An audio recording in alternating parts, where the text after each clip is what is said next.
सरताज और आप देख रहे हैं मैथ्स फॉर ऑल। आज की इस वीडियो में हम लोग सीखेंगे विजुअलाइजिंग सॉलिड शेप्स। तो विजुअलाइजिंग का क्या मतलब है, पहले उसको हम लोग देखेंगे। उससे पहले आपको मैं बताऊं कि इस चैप्टर को पढ़ने से पहले आपको थोड़ा सा अवेयर इस बात से रहना होगा कि हमारे आसपास में क्या हो रहा है और उसे ऑब्ज़र्व करने आना चाहिए। ये बहुत ही सिंपल सा एग्जांपल दे रहे हैं।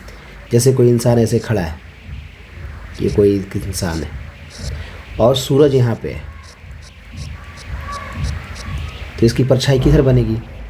तो ऑब्वियसली इसकी परछाई यहाँ पे ऐसे बनेगी। लेकिन अगर यही सूरज को यहाँ पे अगर आ जाए तो इसकी परछाई कहाँ बनेगी? इस साइड बनेगी। तो ये आपको आना चाहिए। इतना कॉमन सेंस अगर होगा तो इसी कॉमन सेंस के बारे में ये बात करता है ये चैप्टर, विजुअलाइजिंग सॉलिड शेप्स। आई बात समझ में? लेकिन सिर्फ इतना ही नहीं है, इसे थोड़ा सा आगे बढ़कर कुछ टेक्निकल टर्म्स हैं, कुछ मैथ्स में यूज़ होने वाले स्पेशल टर्म्स हैं, उसे आपको जानना है।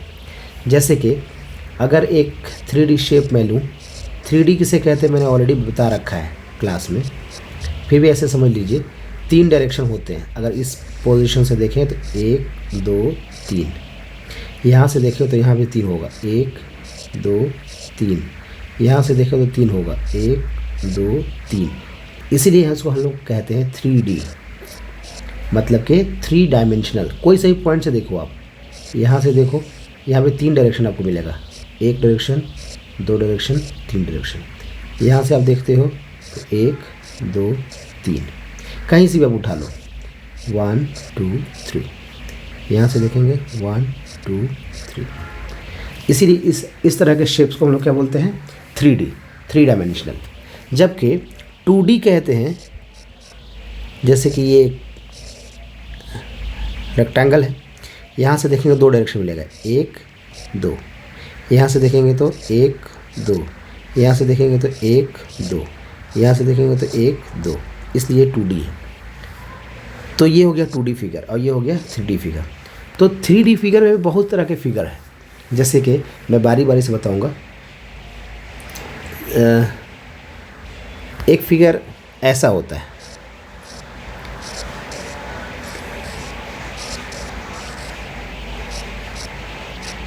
ऐसा। मतलब ये है कि ऊपर वाला हिस्सा इस वाले हिस्से के सब इक्वल होता है, स्क्वायर टाइप। जैसे कि इस तरह का स्क्वायर चारों तरफ आपको मिलेगा। इस तरह के फिगर को हम लोग कहते हैं क्यूब। और क्यूबॉइड कहते हैं जब यही चीज़ ऐसा हो जाए।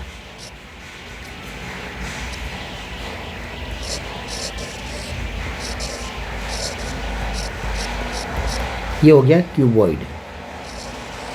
क्यूबॉइड क्यों?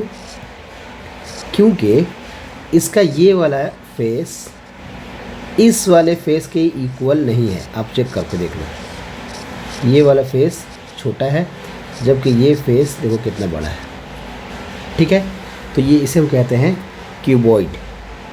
अब देखो कोन किसे कहते हैं? कोन कहते हैं ऐसा। आपने जोकर की टोपी देखा होगा, इस तरह से होता है। बर्थडे में भी लोग कभी कभी इस तरह की टोपी लगाते हैं, ये भी आपका कोन हो गया। सिलेंडर किसे कहते हैं? सिलेंडर आमतौर पे जो हम लोग खाना बनाते हैं, गैस सिलेंडर, ये कभी कभी खुला हो सकता है, कभी कभी नीचे से बंद भी हो सकता है, ऊपर से बंद नीचे से बंद। जैसे अपना ड्रम, ये भी एक क्या है? सिलेंडर। ठीक है, तो क्यूब, क्यूबॉइड, सिलेंडर। एक चीज़ और सीखना है, पिरामिड। पिरामिड और प्रिज्म, इसमें बहुत लोग कन्फ्यूज़न होते हैं, बचपन में मैं भी होता था। प्रिज्म देखो किसे कहते हैं? प्रिज्म कहते हैं जैसे कि एक ट्रायंगल, दूसरा ट्रायंगल, ऐसा।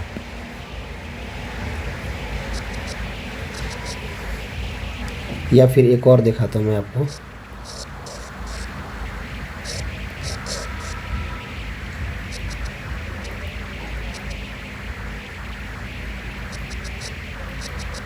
ऐसा, ठीक है। तो इसे हम कहते हैं प्रिज्म। जबकि पिरामिड कहते हैं ये ट्रायंगल है ऐसा। हमने एक बार क्लास में दिखाया था, अगर आप ध्यान से देखे होंगे तो आपको पता लग जाएगा। चलिए, अगर उस तरह का फिगर है तो मैं आपको दिखाता हूँ। देखो, ये क्या मैंने बताया अभी, सिलेंडर। ये क्या है, ये बॉल है जिसे हम लोग क्रिकेट वगैरह खेलते हैं या फुटबॉल खेलते हैं, इस तरह का। इसे हम कहते हैं स्फेयर। तो ये हो गया सिलेंडर, ये हो गया क्यूबॉइड, ये हो गया क्यूब। क्यूब कहाँ है, क्यूब यहाँ पे है। स्फेयर कहाँ है, ये वाला। पिरामिड, पिरामिड ये, और कोन ये जोकर की टोपी है, ये है आपका पिरामिड। प्रिज्म नहीं है, ठीक है। प्रिज्म कुछ, ये इसी चीज़ को हम प्रिज्म भी कहते हैं, ठीक है। ये जो जो स्क्वायर है ना, स्क्वायर इस साइड भी होगा, स्क्वायर इस साइड भी होगा, और ये ऐसे ज्वाइंट होगा, ठीक है। कभी कभी ट्रायंगल वाला भी होता है, ट्रायंगुलर प्रिज्म, ठीक है। तो ये प्रिज्म हो गया। पिरामिड में क्या होता है, ये नोकीला ऊपर में ऐसे उठा होता है, ठीक है। ये है ट्रायंगुलर पिरामिड, ठीक है, क्योंकि इसका बेस कैसा है, ट्रायंगल है। रेक्टेंगुलर पिरामिड भी होता है, जैसे कि ऐसे, ये ऐसा, ठीक है, ऐसा भी होता है। इसे हम कहते हैं, इसका बेस किस तरह का है, स्क्वायर टाइप का है। और स्क्वायर हो, रेक्टेंगल हो, उसे सबको हम लोग क्या कहते हैं, क्वाड्रिलेटरल। जैसे क्वाड्रिलेटरल पिरामिड है, या फिर इसका हम नाम स्क्वायर पिरामिड भी कह सकते हैं, ठीक है। रेक्टेंगुलर पिरामिड भी कह सकते हैं, ठीक है। तो ये बेसिक चीज़ हो गई। अब इसमें भी कुछ कुछ चीज़ें जाननी है, जैसे कि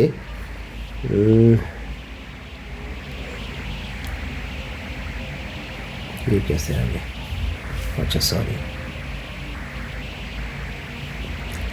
जैसे कि कुछ शेप्स में उसके नाम, कुछ शेप में नहीं बल्कि हर एक शेप में। देखो, ये जो कॉर्नर है, ये कॉर्नर काउंट करोगे, ये टोटल 8 कॉर्नर्स होंगे। इसी कॉर्नर को, इसे हम लोग मैथ्स में वर्टेक्स कहते हैं। और ये लाइन, ये लाइन, ये लाइन, ये लाइन, ये लाइन, इसे हम कहते हैं एज। और ये एक पूरे फेस को हम लोग बोलते हैं फेस, ठीक है। तो ऐसे हम काउंट करके देखेंगे तो फेस होंगे 6, वर्टेक्स होंगे 8, एज होंगे 12। इसमें भी होगा, इसमें भी होगा, इसमें होगा, सेम। देखो यहाँ पे साफ साफ बताया हुआ है। अगर सिर्फ मुझे एज देखना है तो देखो, ये डॉट लाइन से जो दिखा रहा है वो एज है। ये देखो, ये यहाँ पे कलर करके दिखा रहा है, ये है फेस। वर्टेक्स को देखो डॉट से दिखा रहा है, ये ऐसा करके दिखा रहा है, ठीक है। आई बात समझ में। तो इस टर्म को आपको याद रखना है, फेस, एज एंड वर्टेक्स, ठीक है।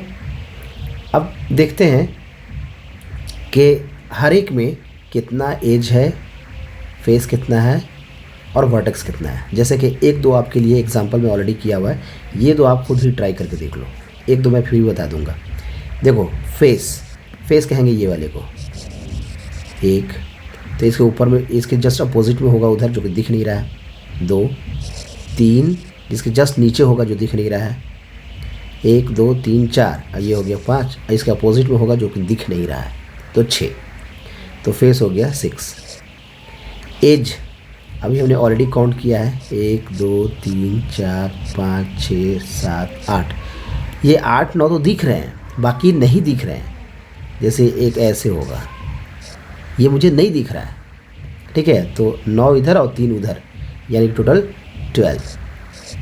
वर्टेक्स हमने काउंट किया था अभी, 1, 2, 3, 4, 5, 6, 7, और एक जो कि नहीं दिख रहा है 8, ठीक है। इस तरह से इसमें देखो ये किस तरह का पिरामिड है, यहाँ पे अगर हम ऐसे ड्रॉ कर दें तो ऐसा हो जाएगा, ठीक है।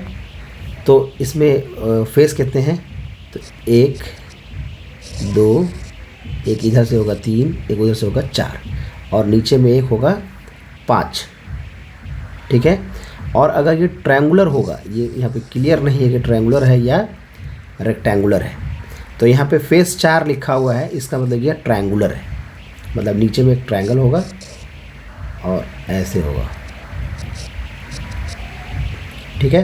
तो ये एक फेस हो गया, ये एक फेस हो गया और एक ये वाला फेस होगा, 3 इधर से और बेस जो है नीचे वाला ये 4, ठीक है। इसका मतलब फेस यहाँ पे ऑलरेडी लिखा हुआ 4 है, इसका मतलब ये ट्रायंगुलर पिरामिड है, ठीक है। तो आपको ट्रायंगल के हिसाब से ये वाला पिरामिड है, आपको मैं दिखा दूँ, ये वाला, ठीक है। तो इसके हिसाब से आप काउंट कर लीजिए फेस एज कितने। अब देखिए इसमें, इस वाले में, इसमें कितने फेसेस होंगे, तो देखो ये जो फेस अक्सर काउंट करते हैं लोग, ये फेस काउंट नहीं होगा। क्यों नहीं होगा, क्योंकि उसे आप छू नहीं सकते हो। तो जिसे हम लोग छू सकते हैं उसी को ही हम फेस कहेंगे, जिसे हम छू ही नहीं पाएंगे उसे हम फेस नहीं कहेंगे। जैसे कि एक फेस ये वाला हो गया, दूसरा फेस ये वाला, तीसरा ये, ठीक है, चौथा इस साइड वाला, फिर ये, ऐसे ही हम काउंट कर सकते हैं, छू सकते हैं। उस हिसाब से वर्टेक्स कितने होंगे, तो 1 2 3 4 5 6 7 8 और ये 9, तो यहाँ वर्टेक्स होगा 9, ठीक है।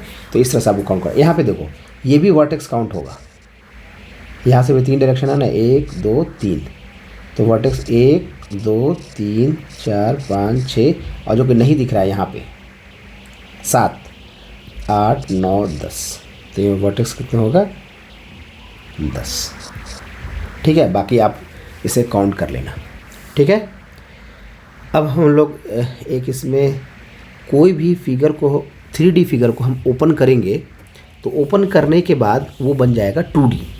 जैसे कि ये माचिस का एक बॉक्स है, तो ये जो ऐसे है, ये ऊपर ऐसे खड़ा हो जाएगा, ये सीधा कर लेंगे तो ये ऐसा हो जाएगा और ये ऊपर से ढक्कन बन जाएगा इसके बिल्कुल इक्वल, और इसको ऐसे चिपका देंगे तो ये माचिस का जो डिब्बी होता है वैसा बन जाएगा, ठीक है।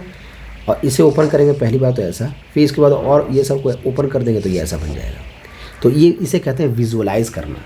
मतलब एक्चुअली में हम फिगर बना के आपको दिखा नहीं सकते, बल्कि आप इमेजिन करोगे तो खुद ब खुद आप को लगेगा कि ओपन होने के बाद ऐसा दिखेगा। आई बस समझे। चलिए अब देखते हैं कुछ और। यहाँ पे इसे मोड़ेंगे, जैसे कि यहाँ से मोड़ दिया तो ये ऐसे, फिर एक बार और मोड़ दिया तो ये ऐसा।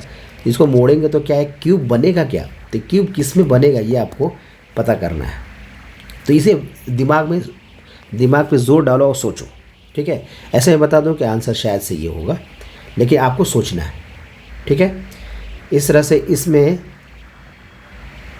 एक, ये आपके लिए मैं बोल रहा हूँ, अगर इसे हम ओपन करेंगे तो ये कैसा बनेगा, एक मैं बता देता हूँ। इसे ओपन करेंगे तो ये ऐसा बनेगा, ठीक है। इसे ओपन करेंगे तो शायद से ऐसा बनेगा, बाकी दूसरा तीसरा आप लोग खुद बता लें। क्लियर है। तो इस वीडियो में हम लोग इतना ही रखते हैं। अगर आपके एग्ज़ाम में इससे कुछ अलग आ जाता है तो मैं आपको हेल्प करूँगा, अदरवाइज़ जितना मैंने पढ़ाया है उसके अंदर से आता है तो मैं असमर्थ हूँ, ठीक है। और वीडियो जो है और दूसरे चैप्टर्स के रिवीजन वीडियो मैं अभी बना देता हूँ, ठीक है। मिलते हैं नेक्स्ट वीडियो में, तब तक के लिए थैंक यू।